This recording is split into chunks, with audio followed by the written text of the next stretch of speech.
Hello everyone. Here is the third video of our revision of Indian polity, that is revision through MCQs. हम लोग इस पूरी की पूरी जो हमारी इंडियन पॉलिटी है उसको रिवाइज करने वाले हैं थ्रू MCQs। इससे पहले हम 2 चैप्टर के इंपॉर्टेंट क्वेश्चंस डिस्कस कर चुके हैं। आज हम लोग थर्ड जो चैप्टर है हमारा, that is salient features of the constitution, इसके इंपॉर्टेंट क्वेश्चंस को डिस्कस करेंगे। उससे पहले आई होप आप सब लोग जो मार्किंग है वो फेयरली कर रहे होंगे, ठीक है। जितने भी क्वेश्चंस आपके ठीक हो रहे हैं, मैं उम्मीद भी करूंगा कि आप लोग कमेंट सेक्शन में लिखकर बताएं कि कितने क्वेश्चंस आपके ठीक हो रहे हैं। वरना नहीं भी आप बता रहे कोई बात नहीं, बट आप खुद के लिए मार्किंग जो है वो अच्छी कीजिए, ठीक है। उस मार्किंग में आप कुछ भी खुद को अनफेयर मत कीजिएगा या खुद को कहीं कोई फॉल्स स्टेटमेंट मत दीजिएगा कि हाँ मेरे इतने क्वेश्चंस ठीक हो रहे हैं जबकि इतने आपके ठीक नहीं हो रहे थे। Be true to yourself. The ultimate thing which I want to say is be true to yourself. आप खुद से झूठ कभी मत बोलिएगा, ठीक है। जितने भी क्वेश्चंस ठीक हो रहे हैं एक्सेप्ट कीजिए उस चीज को और फिर काम कीजिए उस चीज के ऊपर कि मुझे और इंप्रूव कैसे करना है। बाकी बच्चे अगर 8-9 क्वेश्चंस ठीक कर पा रहे हैं और आपके 5 या 6 ही ठीक कर पा रहे हैं तो आप कहाँ लैग कर रहे हैं, उस चीज के ऊपर काम कीजिए। रादर गेटिंग डीमोटिवेटिंग कि नहीं मेरा तैयार नहीं हो रहा है। नहीं, you have ultimately prepared for everything, but just the thing is to nourish those things। और आपकी प्रिपरेशंस को नरिश करने के लिए ही हमने ये जो टेस्ट सीरीज है ये लॉन्च की है, ठीक है जी। तो आज हम शुरू करते हैं अपने थर्ड चैप्टर जो है salient features of the constitution. उसका फर्स्ट क्वेश्चन ये है, देखिए, which of the flowing statement is true?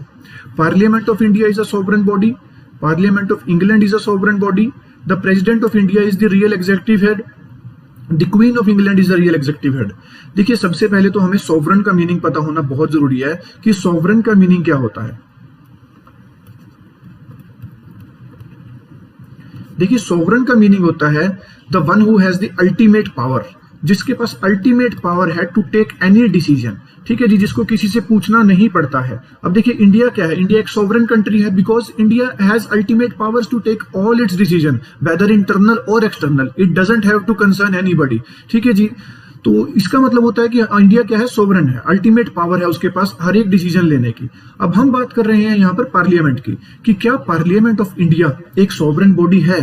देखिए, सॉवरेन का मीनिंग क्लियर हो गया आप लोगों को। अब पार्लियामेंट ऑफ इंडिया, हाँ, हमने पार्लियामेंट को क्या किया हुआ है, कुछ लेजिस्लेटिव पावर्स दी गई है कि वो कॉन्स्टिट्यूशन को चाहे तो अमेंड कर सकते हैं, कोई लॉ बना सकते हैं, कुछ भी वो क्रिएट कर सकते हैं, but in this specifications of constitution. वो कॉन्स्टिट्यूशन से बाहर जाकर कोई लॉ नहीं बनाएंगे। बट मान लीजिए अगर उन्होंने कोई ऐसा लॉ क्रिएट किया है जो कहीं ना कहीं कॉन्स्टिट्यूशन के बेसिक स्ट्रक्चर को अफेक्ट कर रहा है, तो फिर हमारे पास क्या है जो उसको चेक करेगा? वो है जुडिशियल रिव्यू। हमारे पास है फिर जुडिशियल रिव्यू, जो हमने कहां से लिया है? यूएसए के कॉन्स्टिट्यूशन से। इसका मतलब हमारी पार्लियामेंट सोवरेन नहीं है। अगर वो कोई गलत लॉ बना रहे हैं तो उसको चेक करने के लिए हमारे पास सुप्रीम कोर्ट है जो उस लॉ को फिर क्या कर सकती है? इनवैलिड डिक्लेयर कर सकती है। Which means parliament of India is not a sovereign body. Clear है जी। अल्टीमेट हमारा जो सोवरेन है वो कॉन्स्टिट्यूशन ही है। हमारा जो सबसे सुप्रीम है वो कौन है? कॉन्स्टिट्यूशन ही है। Next, parliament of England is a sovereign body. हाँ जी, ये स्टेटमेंट बिल्कुल ठीक है आपकी, क्योंकि जो इंग्लैंड का जो कॉन्स्टिट्यूशन है ना, वो अनरिटन कॉन्स्टिट्यूशन है। Unwritten constitution means it is a set of documents जिसमें वो जो भी लॉ बनाते रहते हैं उसमें ऐड करते रहते हैं, वही उनका कॉन्स्टिट्यूशन है। वहां पर जुडिशियल रिव्यू जो है वो पार्लियामेंट के ऊपर नहीं है। मतलब पार्लियामेंट जो डिसीजन लेगी वो फाइनल होगा, जुडिशियल रिव्यू इंग्लैंड के अंदर नहीं है जी आपका। देखिए, हमने पार्लियामेंट का कंसेप्ट लिया कहां से है? इंग्लैंड से ही लिया है पार्लियामेंट का कंसेप्ट, लेकिन फिर हमने जुडिशियल रिव्यू लिया यूएसए से और पार्लियामेंट के ऊपर क्या लगाया? Judicial review. कि अल्टीमेटली ऐसा ना हो ये कोई ऐसे लॉज बनाए जिससे देश की किसी यूनाइटेड जो हमारा फेडरल स्ट्रक्चर है उसको कहीं इफेक्ट पड़े या किसी भी तरह का कोई गलत लॉ ये लोग ना बना सके। इसीलिए हमने क्या किया? पार्लियामेंट के ऊपर क्या लगाया? Judicial review. इंग्लैंड में ऐसा नहीं है, वहां पर जो पार्लियामेंट डिसीजन लेगा that will be final decision. ये हमें पता है कि गलत है जी। प्रेसिडेंट ऑफ इंडिया जो है वो क्या है? फॉर्मल एग्जीक्यूटिव हेड है, और क्वीन ऑफ इंग्लैंड भी क्या है? फॉर्मल एग्जीक्यूटिव हेड है। इनमें तो कोई ज्यादा आपको बताने की बातें हैं नहीं, ये सबको पता है बातें, ठीक है जी। तो इसका जो आंसर है हमारा फर्स्ट का, वो क्या आंसर हुआ? फर्स्ट का B, that parliament of England is a sovereign body. Clear है जी। चलिए सेकंड क्वेश्चन पे। Directive principles of state policy have been taken from which countries constitution? अब देखिए, ये भी बहुत इजी क्वेश्चन है। जो हमारे डीपीएसपी है ये हमने कहां से लिए हैं? डीपीएसपी हमने लिए हैं जी आयरलैंड से। आंसर मैंने आप लोगों को बता दिया है, आंसर इज आयरलैंड। जर्मनी भी था ऑप्शन में, इंग्लैंड भी था, यूएसए भी था। लेकिन अच्छा, अगर मैं यहाँ आयरलैंड की जगह पर यहाँ स्पेन डाल देता तो थोड़ा सा आप लोग कंफ्यूज जरूर हो जाते। वाई? बिकॉज आयरलैंड ने भी जो डीपीएसपी ये कहां से लिए थे? स्पेन से लिए थे। और फिर हमने लेकिन क्योंकि आयरलैंड से लिए हैं तो हम लोग तो क्या बताएंगे कि आंसर क्या होगा? आयरलैंड। यानी कि हमने तो डीपीएसपी कहां से लिए हैं? आयरलैंड से ही लिए हैं। अच्छा देखिए, जर्मनी से हमने क्या लिया? जर्मनी से हमने लिया है suspension of fundamental rights during emergency. कि जब इमरजेंसी लगती है, हमारे पास इमरजेंसी जब होती है तो उसमें हमारे जो सस्पेंशन ऑफ फंडामेंटल राइट्स, जो हमारे फंडामेंटल राइट्स हैं वो सस्पेंड हो जाते हैं। देखिए सारे राइट्स सस्पेंड नहीं होते हैं। चलिए कमेंट सेक्शन में लिख के बताइए कौन से वो राइट्स हैं जो इमरजेंसी के टाइम पे भी हमारे पास होते हैं, हमारे वो फंडामेंटल राइट्स। ठीक है, जल्दी से कमेंट सेक्शन में लिख के बताइएगा। थर्ड देखिए इंग्लैंड। देखिए इंग्लैंड से हमने काफी कुछ लिया है। जो हमारा बेसिकली बाई कैमरलिज्म स्ट्रक्चर है गवर्नमेंट का, वो भी हमने यहीं से लिया है। ठीक है जी, बाई कैमरलिज्म यहाँ से लिया है। Procedure making law making procedure हमने यहीं से लिया है। उसके बाद हमने जो हमारे पार्लियामेंट्री सिस्टम है वो भी यहीं से लिया है। सिंगल सिटीजनशिप भी हमने यहीं से लिया है। ठीक है जी, इंग्लैंड से ही। फिर चलते हैं यूएसए। यूएसए से देखिए हमने बहुत कुछ इंपॉर्टेंट लिया है। सबसे पहले तो रिटन कॉन्स्टिट्यूशन, कि हमारा कॉन्स्टिट्यूशन क्या होना चाहिए, रिटन होना चाहिए, ये यहाँ से लिया है हमने। ऑफिस ऑफ वाइस प्रेसिडेंट लिया है हमने यहाँ से। जुडिशियल रिव्यू की यहाँ से लिया है हमने। उसके बाद हमारी जो जुडिशरी है वो इंडिपेंडेंट होगी, ये भी हमने यहीं से लिया है, इंडिपेंडेंट जुडिशरी। ठीक है जी, तो इन सब से भी हमने काफी कुछ लिया है। क्लियर है जी, ये सब डाटा आप लोगों को पता होना बहुत जरूरी है। चलिए आगे, इसका आंसर आप लोगों को पता चल गया। Answer is B, that is Ireland. ये आपका करेक्ट आंसर होगा। क्या इसका? B, Ireland. This is the right answer. Next is third question. The best explanation of the importance of fundamental rights as per the constitution of India is. बहुत अच्छा question. देखिए fundamental rights से आपको, fundamental rights का जब chapter आएगा उसमें भी हम अच्छे से करेंगे इसको। यहां पर हम थोड़ा ओवरव्यू लेंगे। देखिए बेस्ट एक्सप्लेनेशन बतानी है हमें इंपॉर्टेंस ऑफ फंडामेंटल राइट्स की, कि क्या इंपॉर्टेंस है हमारे लिए फंडामेंटल राइट्स की। क्या ये नॉट बाइंडिंग ऑन गवर्नमेंट है? चलिए हो भी सकता है। इंश्योर्स पॉलिटिकल डेमोक्रेसी, ये भी हो सकता है। Non justiciable rights can not be enforced through the courts. चलिए आंसर कीजिए आप, फिर हम लोग डिस्कस करते हैं। देखिए फर्स्ट जो ऑप्शन है आपका, that these are not binding on the government, ये ऑप्शन बिल्कुल गलत है। ये हम सबको पता है कि fundamental rights are binding on the government की, सबको फंडामेंटल राइट्स मिलने चाहिए। ये गवर्नमेंट को एक रिस्पॉन्सिबिलिटी दी गई है। ठीक है जी, ये बाइंडिंग है गवर्नमेंट के ऊपर, ऐसा प्रोवाइड करना ही होगा उन्हें। ठीक है, देखिए पहले हम थर्ड ऑप्शन देखते हैं, that these are non justiciable. नहीं, इसका जो आंसर है अल्टीमेटली यहाँ पे लिखा ही हुआ है। ये देखिए थर्ड ऑप्शन का, कि can not be enforce through the courts. ये एनफोर्स किए जा सकते हैं थ्रू दी कोर्ट्स। मान लीजिए किसी का कोई फंडामेंटल राइट क्या हुआ है, वॉयलेट हुआ है, तो वो डायरेक्टली क्या कर सकता है, सुप्रीम कोर्ट को में जा सकता है कि मेरा ये फंडामेंटल राइट जो है वो वॉयलेट किया गया है। फिर सुप्रीम कोर्ट को इस तरह की स्पेशल जो हमारे पास रिट्स होती है वो इशू कर सकती है। ठीक है जी, तो इसका मतलब हमारे जो ये राइट्स हैं वो क्या है, जस्टिसेबल हैं। तो ये ऑप्शन भी गलत हुआ आपका। कैन नॉट बी एनफोर्स, अभी मैंने आप लोगों को बताया कि they can be enforce through the courts, तो ये ऑप्शन भी गलत हुआ। अल्टीमेटली जो हमारी सबसे मेन बेस्ट एक्सप्लेनेशन है इंपॉर्टेंस ऑफ फंडामेंटल राइट की, वो क्या है, एंश्योर्स पॉलिटिकल डेमोक्रेसी। देखिए ये हमें ध्यान रखना है कि जो हमारे फंडामेंटल राइट्स हैं वो हमें दो तरह की वो प्रोवाइड करते हैं, that is civil and political power. जो हमें मिलती है वो कहां से मिलती है, फंडामेंटल राइट्स से। ठीक है जी, तो ये ध्यान रखिएगा आप। तो ये क्या इंश्योर करते हैं हमें, political democracy. Is that clear? चलिए आगे। Which of the following features of federation, देखिए फेडरेशन की बात कर रहे हैं यहाँ पे। Which of the following features of federation is are included in our constitution. First option है congregation of power, second is supremacy of constitution, third is independence of judiciary. चलिए सबसे पहले तो फेडरेशन। फेडरेशन क्या होता है ये हमें पता होना बहुत जरूरी है। देखिए फेडरेशन होता है जहां पर एक सेंटर में सरकार होती है और फिर आगे क्या होती है, स्टेट्स के अंदर अलग अलग जो होती हैं वो गवर्नमेंट्स होती हैं, अलग अलग सरकार होती हैं जो स्टेट्स के राइट्स को प्रिजर्व करती हैं, स्टेट्स में अपने वेलफेयर के लिए काम करती हैं। और अल्टीमेटली ये दोनों गवर्नमेंट मिलकर ही कंट्री के वेलफेयर के लिए काम कर रही होती हैं। ठीक है, उसको बोलते हैं जी हम क्या, फेडरेशन। सेंटर के अपने सब्जेक्ट्स होते हैं जिनके ऊपर ये डिसीजन लेते हैं, स्टेट के अपने सब्जेक्ट्स होते हैं, और फिर कुछ कॉन्करेंट सब्जेक्ट्स भी होते हैं जो दोनों के कॉमन होते हैं, जिन पे दोनों मिलकर डिसीजन लेते हैं। ठीक है जी, ये होता है एक फेडरल स्ट्रक्चर। तो India is based on a federal structure. हमारे यहाँ पर एक सेंटर में गवर्नमेंट है और फिर हमारे पास स्टेट में भी अलग अलग गवर्नमेंट्स हैं। ठीक है जी, तो फर्स्ट ऑप्शन पढ़िए आप। क्या ये कांग्रीगेशन ऑफ पावर को रिप्रेजेंट कर रहा है? नहीं नहीं, ये कांग्रीगेशन को नहीं, ये तो डिवीजन ऑफ पावर को रिप्रेजेंट कर रहा है। क्यों जी, यहाँ पावर डिवाइड्स हो रही है ना, सेंटर के पास अपनी पावर है, स्टेट के पास अपनी पावर है। कांग्रीगेशन पावर्स का नहीं है कि सारी की सारी पावर्स एक जगह पे वेस्ट नहीं की है हम लोगों ने। ठीक है, उसके बाद देखिए फेडरेशन तभी होगी जब कॉन्स्टिट्यूशन सबसे सुप्रीम होगा। अगर मान लीजिए हम सेंटर को सुप्रीम कर दें तो ये तो ऐसे लॉज बनाएंगे जहां पर स्टेट को जो है मतलब स्टेट के कहीं ना कहीं ये जो राइट्स होंगे उनको कहीं ना कहीं अफेक्ट करेंगे, ये लोग स्टेट की पावर्स को कम करने की कोशिश करेंगे। इसीलिए हमने कॉन्स्टिट्यूशन को सबसे सुप्रीम रखा हुआ है कि सेंटर के पास भी उतनी ही सब्जेक्ट्स होंगे, उतनी ही राइट्स होंगे जिनके ऊपर वो डिसीजन ले सकता है, अपने से बाहर वो डिसीजन नहीं लेंगे। ठीक है जी, that is supremacy of the constitution. Third है इंडिपेंडेंस ऑफ जुडिशरी। देखिए फेडरेशन के लिए ये भी फीचर होना बहुत जरूरी है, that is independence of judiciary, कि जुडिशरी ना तो सेंटर के उसमें होगी ना स्टेट के। हमने क्या किया हुआ है, सेंटर में सुप्रीम कोर्ट रखी हुई है और स्टेट में क्या किया हुआ है, हाई कोर्ट्स रखी हुई है। ठीक है जी, और हमारे पास क्या है, एक इंटीग्रेटेड स्ट्रक्चर है बेसिकली जुडिशरी का, जिसको हमने इंडिपेंडेंट रखा हुआ है, वो किसी के भी उसमें नहीं चलती है, अल्टीमेटली वो भी कॉन्स्टिट्यूशन के बेसिस पे ही चलती है। ठीक है जी, तो यहाँ पर फर्स्ट ऑप्शन क्या है आपका, गलत है, that is congregation of power नहीं है। सुप्रीमेसी ऑफ कॉन्स्टिट्यूशन है, ये बिल्कुल ठीक है। इंडिपेंडेंस ऑफ जुडिशरी फेडरेशन का ये भी होना बिल्कुल जरूरी है, जो हमने कॉन्स्टिट्यूशन में रखा हुआ है। ठीक है जी, तो अल्टीमेट यहाँ पर हमारा आंसर क्या होगा इसका, दैट इज 2 और 3, डी आंसर होगा जी हमारा। ठीक है जी, तो फोर्थ का आंसर क्या हो गया आपका, डी। आंसर आप बाद में चेक भी कर सकते हैं, आंसर की मैंने बनाई हुई है। ठीक है, बट ये डाटा सारा आप साथ के साथ नोट करते रहिएगा, ताकि जो भी आपको चीजें नहीं पता वो अपने नोट्स में आप ऐड करते रहिएगा बातों को। चलिए, which of the following statements is correct about Indian constitution. देखिए ये इजी सा ही क्वेश्चन है, ज्यादा डिफिकल्ट क्वेश्चन नहीं है। It is an unwritten constitution, it is a written constitution, it is largely based on government of India 1935, it is a gift of British parliament. चलिए answer कीजिए, इनमें से कौन कौन सी स्टेटमेंट जो है वो बिल्कुल करेक्ट है इंडियन कॉन्स्टिट्यूशन के बारे में। सबसे पहली बात तो ये एक अनरिटन कॉन्स्टिट्यूशन नहीं है। ठीक है जी, अनरिटन कॉन्स्टिट्यूशन किसका है, यूके का है। हमने क्या अपना कॉन्स्टिट्यूशन कैसा रखा है, रिटन कॉन्स्टिट्यूशन रखा है। ये कंसेप्ट हमने कहां से लिया था, यूएसए से लिया था। यूएसए ने सबसे पहले रिटन कॉन्स्टिट्यूशन बनाया था जी, हमने भी अपना कॉन्स्टिट्यूशन क्या रखा, रिटन रखा है। फिर it is largely based on government of India 1935। देखिए ये स्टेटमेंट भी बिल्कुल ठीक है, ये लार्जली बेस्ड है on government of India 1935। Around 55% जो हमारा कॉन्स्टिट्यूशन है ना वो यहीं से लिया गया, मतलब अबव 50% हमने जो कॉन्स्टिट्यूशन है वो गवर्नमेंट ऑफ इंडिया 1935 से ही लिया है।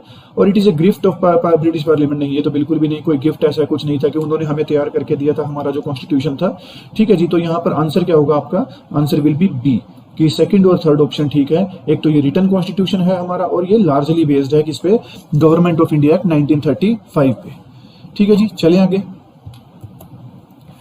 Which of the following is are unitary features of Indian Constitution? देखिए यूनाइटरी फीचर्स हमने बताने हैं इंडियन कॉन्स्टिट्यूशन के, single citizenship, single constitution, integrated judiciary. ठीक है जी, हमें बताना है कि कौन से जो है वो यूनाइटरी फीचर्स हैं। अब देखिए यूनाइटरी फीचर्स होते हैं जो सेंटर को रिप्रेजेंट कर, मतलब सेंटर की पावर्स को रिप्रेजेंट कर रहे होते हैं कि सेंटर स्ट्रॉन्ग है जहां पर।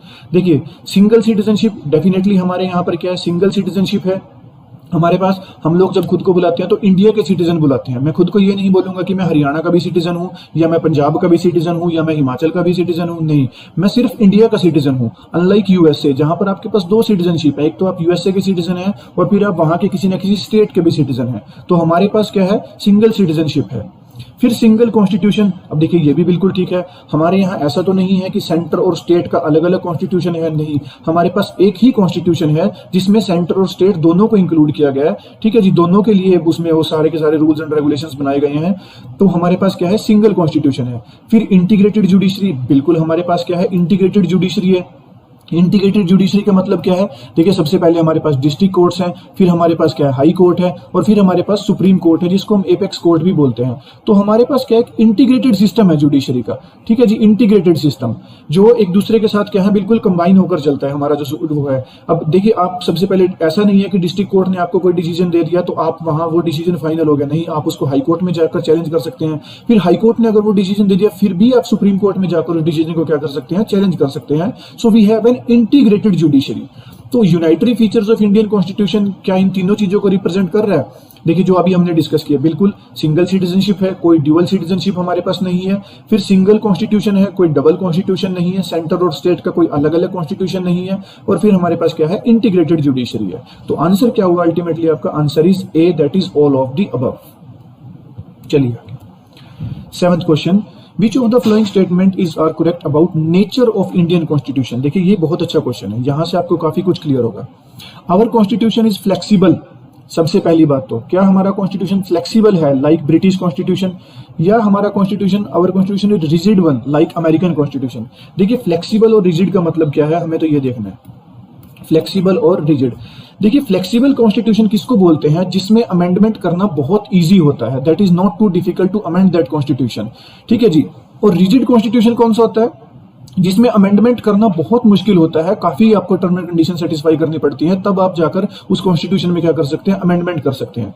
अब देखिए हमारा जो कॉन्स्टिट्यूशन है ना, वो पार्टली फ्लेक्सिबल है और पार्टली क्या है? रिजिड है। और Indian constitution is partly flexible and partly rigid, क्योंकि हमारे यहाँ कुछ प्रोविजंस ऐसे हैं जिनमें हम बहुत ईजी अमेंडमेंट्स कर सकते हैं, ठीक है जी। लेकिन कुछ प्रोविजंस ऐसे हैं जिनको अमेंड करने के लिए हमें काफी टर्म्स एंड कंडीशन, जैसे 2/3 मेजोरिटी हो गया, फिर 50% रेटिफिकेशन फ्रॉम स्टेट्स हो गया, ऐसी हमें टर्म एंड कंडीशन को सेटिस्फाई करना पड़ता है। तो कुछ प्रोविजंस क्या हैं? बहुत फ्लेक्सिबल हैं, कुछ प्रोविजंस क्या हैं? बहुत रिजिड हैं। तो हमारा जो कॉन्स्टिट्यूशन है वो पार्टली फ्लेक्सिबल है और पार्टली रिजिड है।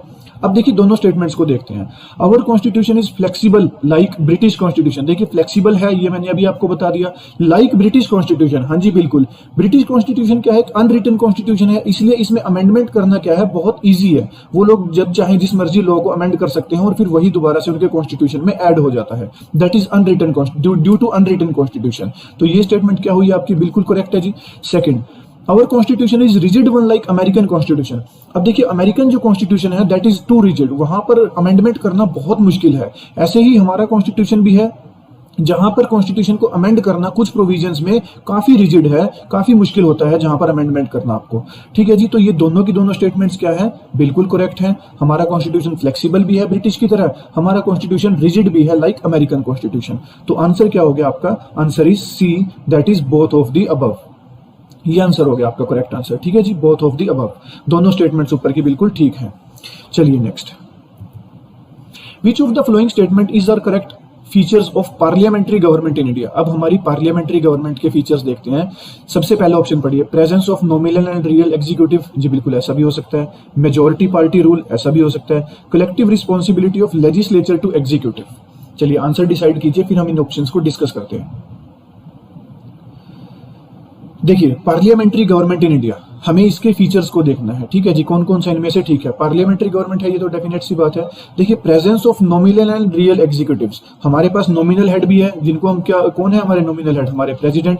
और हमारे पास हमारे रियल हेड भी हैं, जो कौन है? हमारे प्राइम मिनिस्टर। तो ये क्या हुई स्टेटमेंट? बिल्कुल ठीक हुई। हमारे पास nominal head, real executive head भी है और रियल एग्जीक्यूटिव हेड भी है। फिर मेजोरिटी पार्टी रूल, ये आपको पता ही है, जो भी 273 प्लस लेकर आएगा लोकसभा के इलेक्शंस में, उस पार्टी का क्या होगा? रूल होगा। मतलब मेजोरिटी में आना होगा आपको और उसके बाद आपकी पार्टी का वहां पर रूल होगा, ठीक है जी, आपकी सरकार बनेगी। Third, collective responsibility of legislature to executives. अब देखिए जो तीन हमारे बेसिक ये जो ऑर्गन्स होते हैं गवर्नमेंट के, दैट इज लेजिस्लेटिव, एग्जीक्यूटिव और जुडिशरी। यहां पर लेजिस्लेचर जो होता है वो रिस्पॉन्सिबल नहीं होता है एग्जीक्यूटिव के, बल्कि जो एग्जीक्यूटिव होता है वो रिस्पॉन्सिबल होता है किसके? लेजिस्लेचर के। एग्जीक्यूटिव जो आपकी कैबिनेट मिनिस्टर्स होते हैं उनसे क्वेश्चंस करता है हमारा लेजिस्लेचर कि आपने इतना फंड एक काम के लिए निकाला था, उसमें कितना काम हो गया, कितना रह गया, कितना फंड यूज कर लिया। तो अल्टीमेटली जो हमारा एग्जीक्यूटिव होता है ना, वो रिस्पॉन्सिबल होता है किसको? लेजिस्लेचर को, ना कि हमारा लेजिस्लेचर रिस्पॉन्सिबल होता है टू एग्जीक्यूटिव। तो ये ऑप्शन क्या है आपका? गलत हो गया। तो ऑप्शन कौन कौन से करेक्ट है आपके? फर्स्ट और सेकंड, यानी आंसर हमारा क्या हुआ 8th क्वेश्चन का? Only 1 and 2। क्लियर हो रहा है आप सबको? चलिए, which of the following statements is are correct about constitution. हमारे कॉन्स्टिट्यूशन के बारे में देखना हमें। देखिए constitution, American constitution provides for procedure established by law. चलिए second option, Indian constitution provides for due process of law. Indian constitution क्या provide कर रहा है हमें? Due process of law. Third, the scope of judicial review power of the Supreme Court in India is narrower than that of what exists in USA। कि जो judicial review की power है ना सुप्रीम कोर्ट की India में, वो USA के मुकाबले थोड़ी कम है, ठीक है जी। हमें देखना इनमें से कौन कौन से ऑप्शंस करेक्ट हैं। देखिए ये तो आप लोगों ने बेसिक पॉलिटी पढ़ रखी है, बिल्कुल आप लोगों को देखते ही पता चल में आ गया होगा कि ये दोनों स्टेटमेंट्स को क्या किया हुआ है? फ्लिप किया हुआ है आपस में। अमेरिकन कॉन्स्टिट्यूशन प्रोवाइड करता है किसके लिए? ड्यू प्रोसेस ऑफ लॉ के लिए। और इंडियन कॉन्स्टिट्यूशन प्रोवाइड करता है किसके लिए? प्रोसीजर एस्टेब्लिश्ड बाय लॉ के लिए। अच्छा देखिए ड्यू प्रोसेस ऑफ लॉ और प्रोसीजर एस्टेब्लिश्ड बाय लॉ क्या होता है? देखिए ड्यू प्रोसेस ऑफ लॉ जो होता है उसका एक फॉर्मूला मैं आप लोगों को बता रहा हूं, आप इसको फॉलो कीजिएगा, आपको क्लियर हो जाएगा क्या होता है। ये होता है procedure established by law plus fairness of procedure. देखिए इसको समझते हैं हम लोग थोड़ा सा कि क्या जो मैंने अभी लिखा है ये फॉर्मूला, इसको आप लोगों ने अप्लाई कैसे करना है। देखिए प्रोसीजर एस्टेब्लिश्ड बाय लॉ का मतलब होता है कि मान लीजिए किसी ने कोई एक्स क्राइम किया, ठीक है, कोई क्राइम किया और उसके लिए उसको क्या कर दिया गया, डेथ की पेनल्टी दे दी गई है। उस क्राइम के लिए उसको क्या कर दिया गया, डेथ की पेनल्टी दे दी गई है। तो हमारे यहाँ तो क्या हो गया, ये फाइनल हो गया, ठीक है जी, उसने क्राइम किया था और उसको डेथ की पेनल्टी दे दी गई है। लेकिन अगर हम ड्यूअल प्रोसेस ऑफ लॉ की बात करें जिसमें क्या ऐड हो जाता है, फेयरनेस ऑफ प्रोसीजर, तो वहां पर चेक किया जाएगा कि जो क्राइम इस पर्सन ने किया है उसके लिए डेथ की पेनल्टी बनती भी है या नहीं बनती है। कहीं ऐसा तो नहीं कि वो उसने इतना बड़ा क्राइम नहीं था कि वो डेथ की पेनल्टी थी, उसको थोड़ा छोटा क्राइम भी, मतलब छोटी सजा भी उसको दी जा सकती थी। उसको बोलते हैं फेयरनेस ऑफ प्रोसीजर, जहां पर आप प्रोसीजर कोई भी फेयरनेस को चेक कर रहे हैं कि जो उसने क्राइम किया है उसकी वो सजा तो आपने दी है वो बनती भी है या नहीं बनती है। ठीक है जी, ये होता है due process of law. Clear हुआ आप लोगों को। प्रोसीजर एस्टेब्लिश्ड बाय लॉ क्या है, किसी ने कोई क्राइम किया और उसके लिए उसको डेथ की पेनल्टी दे दी गई, दैट इज द वन, वो हो गया एक काम, ठीक है, उसने वो क्राइम किया था, उसको पेनल्टी मिल गई। जब हम चलते हैं ड्यू प्रोसेस ऑफ लॉ में, वहां पर ये जो आपने डिसीजन लिया, ये जो आपने प्रोसीजर फॉलो किया था, ठीक है, लॉ के अकॉर्डिंग, उसको भी चेक, उसकी भी फेयरनेस को चेक किया जाता है कि ये अल्टीमेटली आपने डिसीजन जो लिया है ये ठीक भी लिया है या नहीं लिया है। ये फॉलो किया जाता है कहां पर, यूएसए में। ठीक है जी, हम लोग फॉलो करते हैं क्या, ये प्रोसीजर एस्टेब्लिश्ड बाय लॉ। ठीक है जी। अब देखिए थर्ड, ये दोनों ऑप्शंस यानी कि आपके क्या हुए, फर्स्ट ऑप्शन गलत हो गया, सेकंड ऑप्शन गलत हो गया, दोनों फ्लिप किए हुए हैं। Third, the scope of judicial review power of Supreme Court in India is narrower than that of what exist in US. हाँ जी, ये स्टेटमेंट बिल्कुल ठीक है। जो सुप्रीम कोर्ट के पास पावर्स यूएस के पास है, हमारे पास, हमारी सुप्रीम कोर्ट के पास उतनी पावर्स नहीं है, क्योंकि कई सारे एग्जांपल्स में हमने देखा है, जब हम आगे इसको डिस्कस करेंगे सुप्रीम कोर्ट्स को, तब हम इसमें देखेंगे कि कहां पर हमारी जो जुडिशियल रिव्यू की पावर है वो लैक करती है यूएस के मुकाबले। ठीक है जी, तो यहां पर आपका जो आंसर ठीक होगा वो होगा ए, दैट इज ओनली 3। ठीक है, चलिए नेक्स्ट क्वेश्चन, विच लास्ट क्वेश्चन आज के लिए आप लोगों का। आई होप आप लोगों को सेशन अच्छा लग रहा होगा, क्वेश्चंस काफी अच्छे हैं इसमें जो आप लोगों की नॉलेज को पूरा एनहांस करेंगे। देखिए, which of the flowing statement is are correct about fundamental rights. देखिए यहाँ फंडामेंटल राइट्स से डेफिनेटली आपको क्वेश्चन मिलेगा ही मिलेगा। देखिए, fundamental rights are absolute in nature, they can never be suspended, they are sacrosanct in nature. चलिए जल्दी से आंसर डिसाइड कीजिए, फिर हम डिस्कस करते हैं इनको। देखिए, फंडामेंटल राइट्स का जो कंसेप्ट है वो हमने कहां से लिया है, यूएसए से। ठीक है जी, फंडामेंटल राइट्स का कंसेप्ट हमने कहां से लिया है, यूएसए से। अब देखिए, क्या फंडामेंटल राइट्स एब्सोल्यूट है नेचर में? नहीं, बिल्कुल ऐसा नहीं है, एब्सोल्यूट नहीं है। यहां पर भी कुछ ना कुछ रेस्ट्रिक्शंस हैं आपको। ठीक है कि फंडामेंटल राइट्स दिए गए हैं, बट दैट डजंट मीन कि आप बिल्कुल जो मर्जी कर सकते हो। फिर जैसे फॉर एग्जांपल अगर हम आर्टिकल 19 लेते हैं, उसमें आपको मान लीजिए you have right to movement anywhere, आपको मूवमेंट की आजादी है, बट जहां पर कुछ ट्राइबल एरियाज में रिस्ट्रिक्शंस लगाई गई हैं, जहां आपको नहीं जाना है तो वहां आप नहीं जा सकते हैं। इसका मतलब हमने क्या किया हुआ है, फंडामेंटल राइट्स के ऊपर भी कोई ना कोई रिस्ट्रिक्शंस लगा रखी हैं। आपके पास राइट है टू स्पीच एंड एक्सप्रेशन, लेकिन उसका ये मतलब नहीं है कि आप नेशन के खिलाफ या नेशन की इंटीग्रिटी के खिलाफ कुछ भी ऐसी बातें बोल सकें, तो आपको अरेस्ट किया जाएगा या कुछ भी जो भी कानूनी कार्रवाई होगी वो आपके खिलाफ की जाएगी। ठीक है जी, तो फंडामेंटल राइट्स एब्सोल्यूट तो नहीं है नेचर में।